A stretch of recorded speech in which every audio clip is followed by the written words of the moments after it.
Hey guys, it's Sarah and welcome to Cocktail Week. So this is the first one of the special weeks that I plan to do, and in these weeks I'm going to explore one theme for the whole week from Monday to Friday, one video a day talking about food or drink based on that theme. And I wanted to kick it off with the only way I know how to celebrate, with cocktails, girl. So I am gonna show you a really simple recipe, but first I want to talk to you about what we're taking on this journey. So I am by no means a bartender, I'm not an expert, but I want to share with you tips and tricks that I've picked up along the way from friends who are bartenders or just from like watching the bartender when I order my drink. Also, I want to show you that you don't have to be intimidated by making cocktails at home, because with just these 5 bottles here, you can put together a really small and basic bar with this equipment, and you can churn out some pretty good classic inspired cocktails. So let's dive into these bottles. These are what I think you should have at home, basically. This is a bottle of rye whiskey. You can do rye or bourbon or both, because both rye and bourbon feature a lot in classic cocktails and they're very versatile. And I am a huge whiskey drinker. So I have all my single malts, my scotch, my Japanese whiskeys, but I also make sure that I have rye and bourbon in my bar so that I can whip up a Boulevardier or a Manhattan when I want to. Now, the other spirit I think that you should have is a really good gin. Gin obviously is the basis for so many great cocktails. Martini, gin and tonic is something that's really simple but really good at the end of the day. And for me, if you have rye and bourbon, and a bottle of gin, you can basically dive into a lot of classic cocktails. You'll notice that I have not mentioned vodka. I'm not much of a vodka drinker except in a Bloody Mary, which I love. Now rum, I love, and I think it works really well in a lot of cocktails. If you go to my other videos under Midnight Snack, you'll see a rum Manhattan recipe. That's something I love, but I think if you're looking for something basic, just start here. Now, adding to that, you've got your vermouths, that is a very hard word to say. Dry vermouth, sweet vermouth, basic stuff, and these are the building blocks for a lot of cocktails. And just changing between dry and sweet vermouth makes a huge difference. So gin and dry vermouth, Martini, whiskey, sweet vermouth, Manhattan, but in the exact same proportions. So you can do so much with just these 4. And for me, I think Campari is a great addition to your simple bar because I love a Negroni and you have to have Campari for Negroni. And I hope that after this week, you will love Negronis as well. So these are the 5 bottles that I think make up a very nice basic bar. Equipment. So I know I've got some like gold stuff here, so it's looking a bit fancy, but it is actually quite basic, and you can find these cocktail sets in a lot of places. This is a yarai, a mixing glass. You just want something that's pretty heavy on the bottom, solid. All this is just design. You've got your strainer, your bar spoon.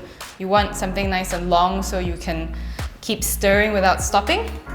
This is a jigger. This is a little bit complicated because it has 2 sides and there are some lines inside that mark out the quantities that they contain, but you can just get something really simple.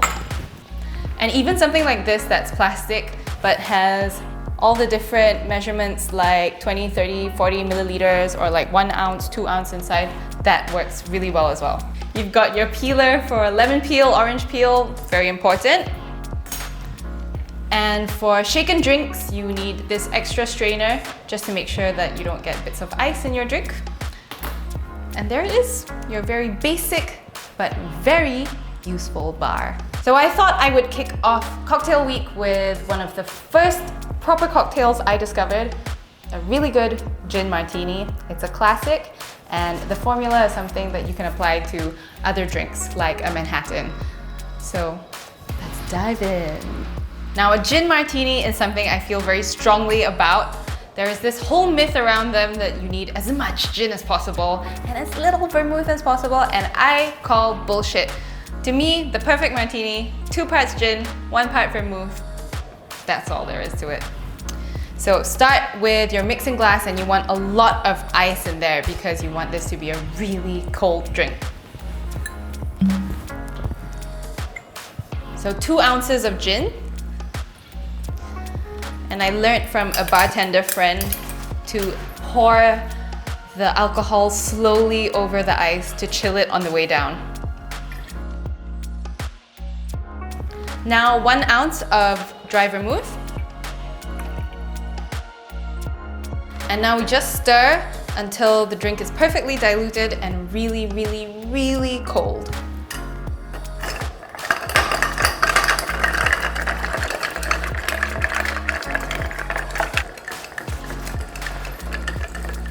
So it doesn't just need to get cold, you really want the ice to dilute the drink, so give it a taste. That's still very strong. It's not really something you want to sip on, so I'm going to keep stirring until I get to the perfect dilution.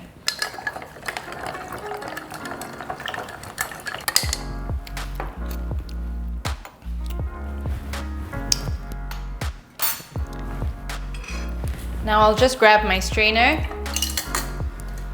If you really want to be very technical about this, you could chill the glass with a big cube of ice to start with, but I really don't have that much space in my freezer, and this is just drinking at home, so I'm totally fine with this.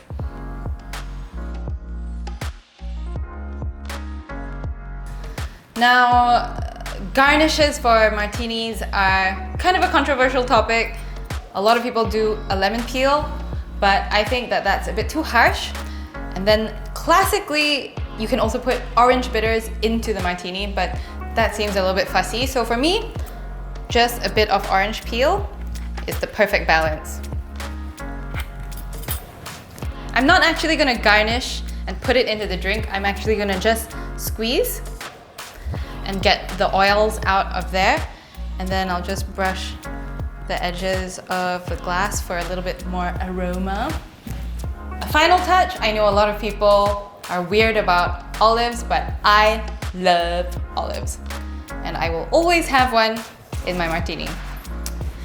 So I hope that now we've talked basics, you'll join me on the rest of cocktail week. And cheers!